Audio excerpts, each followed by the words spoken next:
Hi, this is Bob Scully, and welcome to a special edition of the World Show, an edition we call The Hidden Angel. Just who is the Hidden Angel? Well, originally, the term referred to one child, Christopher Douglas Fornes, who died in 2006 at the age of 24. So he died prematurely, tragically. And yet, doctors said he would never get to 24. They had predicted that he would live to about the age of 12. So his lifespan doubled. First, because of the love and devotion of his parents, Sandra Fornes and Bud Kirchner, but also because his parents opened up his life to a new technique, a new environment called multisensory environments. And thanks to that, his life was not only longer, it was much, much better. And even though he left us, they were so touched by what MSEs, or Snoozalins, had done for their child, that they started a foundation called the Hidden Angel Foundation to spread the word and spread that technique around North America. And since then, thousands of children have been helped. And so the Hidden Angel is Christopher Douglas looking down on this, but also other children whose lives may have been short, but were far richer and far better thanks to MSEs. So here's the story of that medical breakthrough, as well as the story of Christopher Douglas and his parents. Children love to play, explore, and relax. This is a special room for kids with behavioral difficulties and disabilities. It's a multisensory environment, MSE, or a Snoozalin room. She asks every day she gets on the bus, is she going to the room? And she calls it the ballroom. And so she asks every day, and when she gets off the bus, that's the first thing she's telling me about, is going into it. She looks so forward to it that, you know, it's just good for my heart to be able to see her look forward to something and to be able to express that to me because her vocabulary is so limited. This is blue. Is that blue? Yeah. Where's red? That's Show me red. Good job. Very hard to get them out of there. I have one student that when we start turning it off, he starts telling me no. No, not yet. No, not yet. And so, but they crave that room. They want to go back. In the mornings when we get back from breakfast, they immediately start asking for the sensory room. One of my students' parents found Hidden Angel Foundation, and they came in and presented the room that exists now, and it exceeded my wildest dreams. I had no idea that these students could control their environment by turning a cube. They could change colors of a bubble tube, and they could change fiber optic colors. The MSE room is provided by a nonprofit organization. The Christopher Douglas Hidden Angel Foundation is the creation of Christopher Douglas's parents. It started in memory of our son, Christopher. He had profound and severe disabilities, and we found that through sensory stimulation, his life was enriched. He was happier, much more alert, and we believe even healthier. So we started to look into the science behind sensory stimulation for people with disabilities, and we found in Europe the concept of multisensory environments was used for the past 30 years. So we are trying to bring it here to North America because we've seen firsthand how it benefited Christopher, and we feel that all children with disabilities should have that same benefit. Indeed, MSE prolonged Christopher's life expectancy from 12 to 25 years. He passed away in 2006. The need for such therapy is great. National U.S. estimates indicate that as many as 20% of school-aged children exhibit mental and behavioral disorders ranging from mild to severe. An estimated 4 million kids and teenagers in the U.S. have disabilities. One therapeutic answer is the multisensory environment. MSEs benefit those people, kids or adults, who have cognitive impairments or developmental disabilities, ranging from autism, mental retardation, hearing and visual impairment, to mental illness, brain injury, stroke, and dementia. The idea behind it is that the more their senses are stimulated, the more activity that their brain has, the more neurons are firing in their brain, which keeps them alert and happy, healthy. Each piece of equipment has multiple sensory stimulation. For example, the bubble tubes, you not only hear the bubbles rising, it's a visual effect as well, but it also vibrates. So in just the bubble tubes, you're stimulating 3 senses. The other component that we build into these multisensory rooms is the ability for the user of the room to have, to be empowered to select and control the room on their own. So we build different switching devices, so no matter what the disability, they're able to control the room. And for a child that many times their world is controlled for them, to be in this room and to control their environment is very empowering. So those with gross motor skills, we can link it to the cube. So as they turn the cube, the bubble tube will change to whatever color lands on top. If you have a child that prefers more the buttons, we can link the bubble tubes to the buttons. So now the bubble tubes are controlled by the buttons. Where's green? Where's green? Green, good. There's also a sound activator that even for children that do not have the ability to reach out and touch or to turn a cube, it's a little box that they can blow in or make an utterance or a sound, and it will also change the lights of the room, the fiber optics, the bubble tubes, the twirler.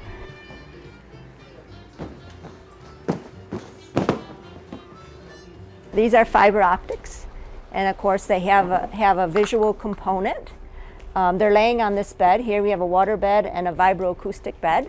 So this bed will vibrate with the music. So you not only hear the music, you feel the music.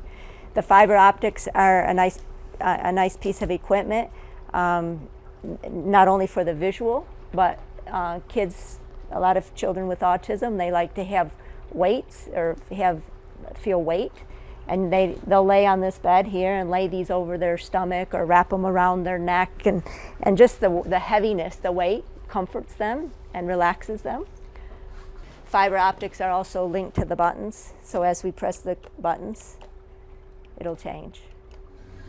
At Southeast Elementary School in Rome, Georgia, the administration was looking for a secure room for children with difficulties to work on their motor skills.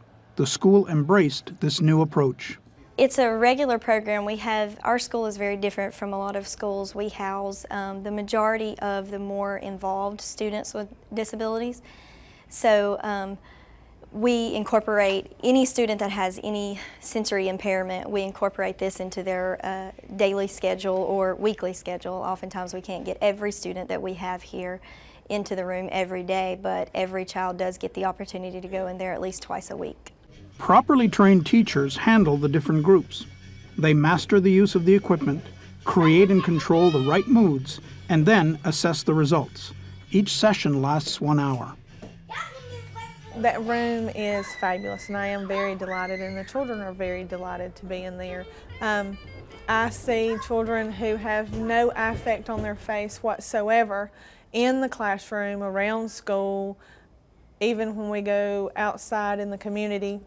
But we get in that room and it's all smiles and giggles and running around and just a totally different child. I've seen behaviors decrease. I've seen socialization increase just by this one room that changes everything about them. We divide the kids up basically by groups.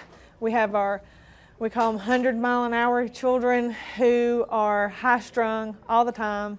And then we have our 40-mile-an-hour group who are the children we want to bring up to speed and bring the other children down some. So then when it carries over into the classroom, we have a more, I guess you would say, leveled group. Everybody's ready to work. We're not too lethargic to work, or we're not too hyper to work, and so that's how it carries over very well. And we do, when we get done with the sensory room, we do independent work, so they're kind of still in their own space. One more ball? The sensory room has a calming and a stimulating effect on her. It's really awakened her senses to develop. So the sights and the sounds and the smells just really put her in a place to where she can now concentrate a little bit better, that she's a little more focused on her surroundings. It calms the anxiety she has just from the world around her. She sees it a little bit differently, and that calming effect lets her be more comfortable around people. But the biggest change has been in her personality. She has always been very introverted and just painfully shy, and she has just really come into her own. She's more outspoken, she's more outgoing. She used to be content to just sit and watch other children play, and now she wants to play with others. We just love the sensory room so much, and she loves going in there so much that I actually recreated one in our home. I made just a little sensory room, and she goes in there and for the first time ever plays. And now she's wanting to play with other children. So she used to be just happy and content just to self-stimulate and play by herself, but now she really wants to engage whatever environment she's in and really get outdoors and explore. Over the course of the 2 years, we've seen a lot of change in behaviors, and the teachers have commented on how her language is emerging now, that she's getting more words because she's able to focus and attend so much better. Behaviors that she's had have lessened. Aggression has lessened, hyperness at times has lessened, and then it's just really helped her to better focus on whatever task she's got in front of her. Where's Blue? Jatavian, can you show me Blue? Blue. Oh, what color is that? There's Blue. Students that we have no idea that they know their colors, that come in there and verbally express their colors. I've got a child right now who was having 2 or 3 meltdowns in his regular classroom daily. He comes in here every morning and his meltdowns have decreased, and he's even telling us thank you when we leave the room. So we've seen a lot of improvements in there. I had no idea that students would, that were so out of touch with reality would become aware of what was going on in the room. And students that are just whirlwinds in the classroom, their whole body would actually calm down. And a lot of their self-stimming behaviors would calm down also.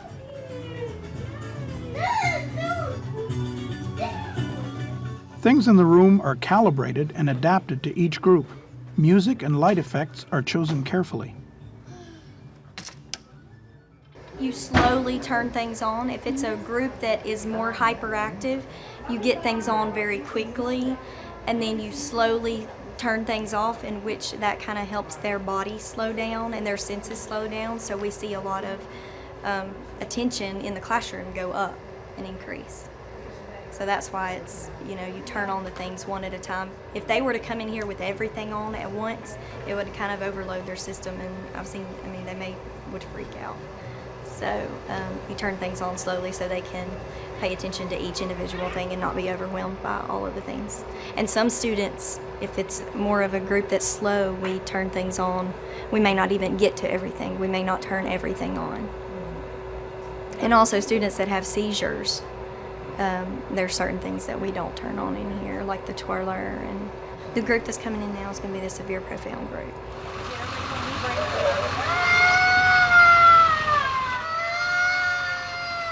Southeast Elementary also provides the use of the MSE room to neighboring schools. More severely handicapped children come by bus for a therapeutic session. Upon arrival, they are still in crisis, but soon, as they enter the room, they grow appeased.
When our senses aren't stimulated, and in many times this happens with kids with disabilities because due to their limitations, they're unable to interact with the environment like you and I.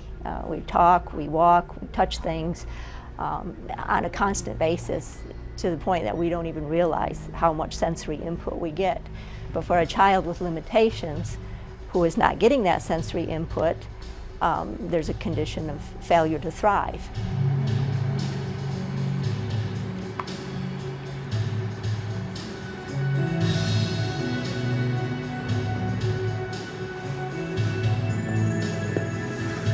When our senses aren't stimulated, our brain withers. And for these children, it's very important to keep the sensory stimulation going because it keeps the neurons firing, it keeps their brains active. And we see, firsthand the benefit of these children, again, being happier, more focused. We heard from the teachers, a lot of them are able to go back to the classroom and concentrate on their work, and this has a very positive results in their life. More than 20 years ago, the Snoezelen approach was crafted by two Dutch therapists who moved away from traditional therapy activities. The De Hartenberg Center in Holland became their lab, where they developed these rooms, which are well known now in Israel and Europe.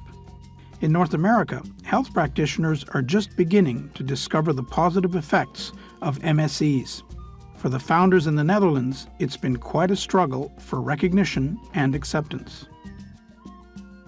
Since the World War II, something was changed in Holland, but certainly people with disability were put away somewhere in the forest. They were not a member of society. And certainly in the time when we started our job in the Hartenberg Center, we were confronted with this very passive life of people with disability. And that was the first idea it was the positive element that gave us the idea to change something. But we were totally unknown, but with their world, because most of them can't speak, don't tell us what is their own experience, are they happy or not happy.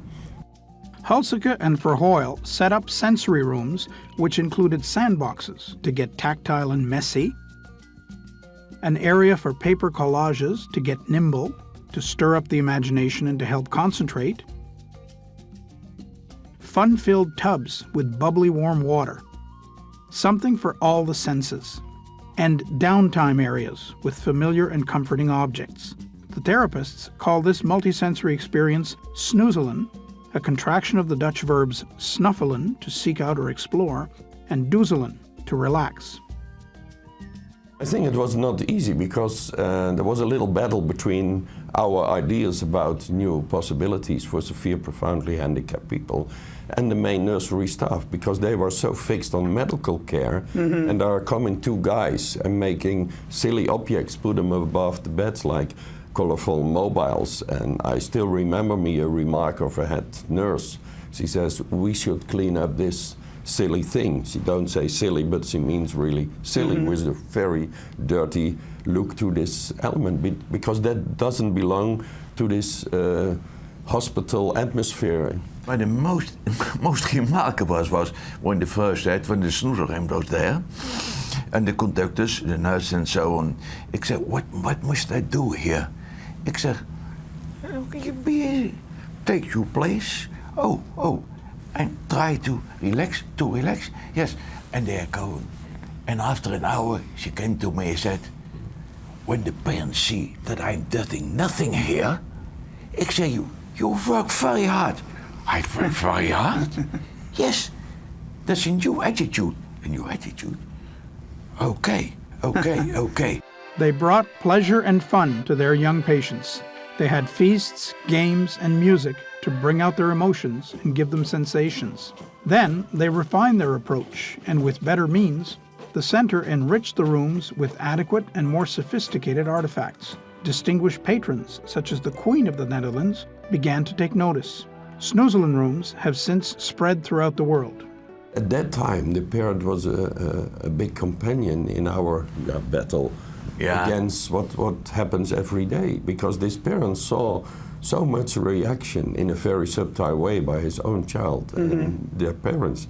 They are going to the management board and say, this is important, give stimulation to develop this activity. Parents like Bud Kirchner, whom we see here with son Christopher Douglas in the ball pit, saw right away the benefits of the various sensory experiences for his child.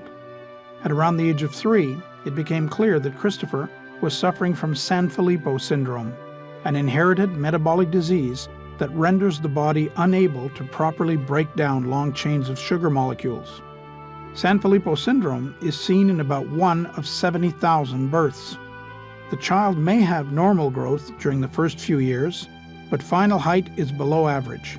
Then delayed development is followed by deteriorating mental status. There is no treatment available. Patients must be surrounded by loving and caring people. We could see immediately when he was in a stimulating environment, not just these rooms, but when his senses were being stimulated, whether that was just a walk on the beach with the breeze blowing, or going to a busy restaurant with fans and lights and people talking.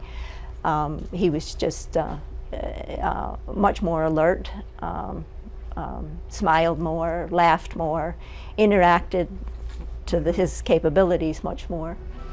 The Christopher Douglas Hidden Angel Foundation focuses on the design, development, and implementation of the MSEs. They also support initiatives that demonstrate new approaches to advanced education, therapy, recreation, and inclusion of special needs populations. To date, the foundation has enriched the lives of over 4,000 individuals with special needs via 35 multisensory environments donated across the United States and Canada. In the state of Alabama, where they are based, Sandra Fornes and Bud Kirchner continue their good work. The 7th annual Snoozleland Symposium was held in Birmingham and on their nearby estate, Tranquil Waters, just outside Gadsden. Welcome to Tranquil Waters. This multisensory environment was developed and shared with others in loving memory of a very special young man, Christopher Douglas, who enjoyed the outdoors and nature's sensory world. This hidden angel's life was enriched by nature's sights, sounds, and by the touch of sunshine, water, gardens, breezes, and animals. Here, school groups of children with special needs are welcomed. There are over a mile of accessible trails with waterfalls, ponds, and streams, all situated on a pristine lake. There are various gardens, including rose gardens, an Inukshuk garden, and a Japanese garden with a traditional tea house. Along the trails and integrated on the property are various interactive sensory stations that stimulate multiple senses. One of the cottages on the property houses a traditional indoor multisensory room for those children for whom the natural environment might be overstimulating, or for those children who might need more intense multisensory stimulation. We feel that Christopher and children like Christopher have a very unique capabilities of teaching individuals the true meaning of life, and therefore we felt he was a hidden angel, and many of his friends and children with similar conditions are hidden angels. I'm free. Don't grieve for me, for now I'm free. I'm following the path God has laid, you see. I took his hand when I heard him call. I turned my back and left it all. I could not stay another day to laugh, to love, to work or play. Tasks left undone must stay that way. I found that peace at the close of the day. If my parting has left a void, then fill it with remembered joys. A friendship shared, a laugh, a kiss. Oh yes, these things I too will miss. Be not burdened with times of sorrow. I wish you the sunshine of tomorrow. My life's been full, I savored much. Good friends, good times, a loved one's touch. Perhaps my time seemed all too brief. Don't lengthen it now with undue grief. Lift up your hearts in peace to thee. God wanted me now, he set me free.